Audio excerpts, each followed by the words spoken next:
ప్రస్తుతం మనమందరం ఇంటర్నెట్ని చాలా విరివిగా వాడుతున్నాం.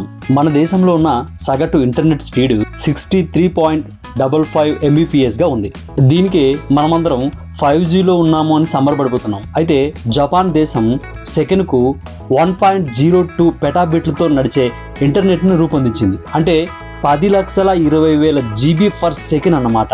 ఇది చదవడానికి చెప్పడానికి చాలా కష్టంగా ఉంది, కానీ అమెరికాలోని సగటు ఇంటర్నెట్తో పోల్చినా 35 లక్షల రెట్ల వేగవంతమైనది. ఇది ప్రపంచంలో అత్యంత వేగవంతమైన నెట్గా రికార్డు సృష్టించింది.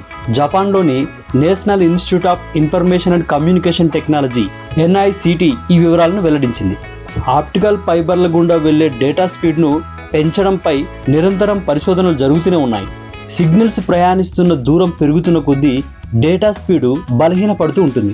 దీన్ని జపాన్ శాస్త్రవేత్తలు అధిగమించారు. దీనివల్ల 4K రిజల్యూషన్ ఉన్న 10,000 సినిమాలు ఒక్క సెకండ్లో డౌన్లోడ్ చేసేవచ్చు. టెక్నాలజీ రంగంలో దీన్ని గొప్ప ముందంజగా భావిస్తున్నారు.